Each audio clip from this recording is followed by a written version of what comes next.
Welcome to Living Practice, a podcast that explores sacred moments, conscious creation, and living well. I'm your host, Ricky Horvatic. You may know me in online spaces as Starmoth Press. I run the Substack, Contemplative Creativity, and Letters to Imaginary Friends. I am super excited to be talking with you guys today after a brief pause in recording due to holidays and illness and all the fun that comes with the darker months of the year. Some housekeeping that I would like to share is that our Care Mail Club is still going strong. You can do a one-time purchase on my Ko-Fi as well as signing up for a monthly membership for $11. This is also available for trade or a reduced rate simply by emailing me at starmothpress@gmail.com. I often offer this option for anyone who is interested for all items that I have in my shop to accommodate accessibility, and also I love trading with people. Tarot, art, and zine readings are also still available, and those are $33.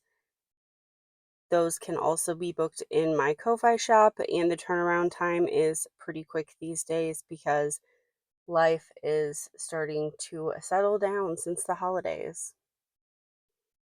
I've mentioned in a couple of my essays on the Tarot Diaries that between the holidays and being sick, things have kind of come to a slower crawl than I initially had planned. Luckily, knowing myself well enough I decided that I was just going to keep going with this project, even though it wasn't keeping to the strict schedule that I really wanted it to. This is often how these projects work for me. It is what it is. The same thing has happened to me. I just put out the latest installment of Letters to Imaginary Friends, where they travel the Blue Road. And it took me, I want to say it took me like a month before I could actually get to the point of writing that story. It might have been longer. And it was one that I was really proud of once it was done, but it really was a push to the finish line for that. And I kind of just had to let the process go. All of this is just further proof to me that our creativity and our spirituality are constantly in flux. They're constantly in flow, and that dance is always changing. And we, as the dancers, or the vessels, or however you want to look at it, have to be open to changing how we approach the work. We have to remain open to being playful and being loving with ourselves. We have to accept moments of rest, and that is really a good segue for me to step into what cards are from the past 4 weeks, or technically it's about 6 weeks at this point. We had the Seven of Cups, the High Priestess, the Seven of Pentacles, and the Star card. And really, I had a lot of words here that stuck out as I reread my essays, and I thought about this time that I walked with these specific cards. But what really stands out the most is inhabiting love, surrender, and finding balance. It's easy for us to look at everything going on in the world and get overwhelmed. That's part of what happened to me during this time. There's a lot going on. I live in the US, and so it's a difficult time. I think that's an understatement. And so I kind of fell into this rabbit hole of just consuming the news and allowing myself to kind of fall into despair. But I was proud of myself because of the spiritual work and creative work that I've done. I was able to pull myself out of that pit pretty quickly. And that's not something that has always been easy for me in the past. I do think that there's a certain amount of love that needs to be inhabited during this time when we are trying to talk to neighbors, friends, family members who have different beliefs than us. And I know that this is going to be hard. I don't think that anybody has to take responsibility in talking to people who are being actively harmful towards them. But I do think that, for a person like me who's fairly privileged, I'm trying to have conversations with people that aren't always comfortable. And that, kind of harkens back to our last conversation in our last podcast episode where I was sitting with discomfort. And as things have escalated since the new year, it has become increasingly more prevalent in my life. And climbing out of the pit of despair and learning to sit with that discomfort meant that I needed to find balance. And that meant heavily resting on my creative practice. That does not mean creative practice as output, but creative practice as a way of life. Resting for me sometimes means sitting and crocheting and watching a movie, reading a book just for the sake of reading it. You know, maybe it's something that gets brought into my work later, but that's not the actual point of why I'm doing what I'm doing. Because I'm bipolar, I run the risk of having a manic phase when anything out of the ordinary happens, when anything goes outside of my routine, and when it already happens pretty much during the holidays, and I am usually mentally prepared for that. My family is prepared for that, and we address it accordingly. Then, right after the holidays and after winter break got finished, I turned around and my kids got sick, and then I got sick. I went like 3 days without any sleep, barely, and it kind of catapulted me into this weird dreamlike state where I felt like I was kind of teetering on the edge, and finding balance and walking myself back really heavily relied on my tactile creative practice, both crochet because of working with your hands and the feeling of the fiber, but also like the collage practice. I've talked about this before, but like the act of finding papers, ripping them up, tearing them, putting them down, working quickly without attachment to results can be a very fulfilling and a very therapeutic process. It also helps to re anchor you in your body and helps to regulate your nervous system. I found that I was able to walk through these days that were more difficult and be less reactionary and be more present for the people that I loved and the people I needed to show up for because I took the time to do creative things. That in and of itself, this idea of creating as a way to be more resilient, especially during difficult times, is enough for me to create. And I really think that, especially considering the world that we live in, it is something that we could all do. It's something that will be more important to all of us. The internet has been talking a lot about analog life, and it doesn't get more analog than ripping up old paper and gluing it down in a notebook. I really, really believe in this process as a grounding technique, as a way to regulate yourself, and as a way to give yourself the resilience needed to walk in a world that is not always forgiving, especially as a person from a community who may be facing more hardship than others. I know for me specifically, I have a lot of privilege, but I'm also a neurodivergent person, and it has helped me be able to communicate more effectively because it opens up spaciousness inside of me so that I can find the words that I need with more intention and I can stay more calm. I don't swing into behavior that I am not wanting to. I don't want to use the word control because it's not about control. It's about spaciousness. It's about not feeling pressured or pushed into acting in a way that we normally wouldn't act. And when we live in a system that is so overstimulating and is basically out to make us feel like we can't hold on to our attention and the entire world is out to get us and it's turning neighbor against neighbor. There is something very strong and steady about the fact that we can do a simple practice and be comfortable in our bodies and stay calm in difficult situations. I think that that speaks volumes. This creative practice is going to look different for every single person. This is specifically what works for me.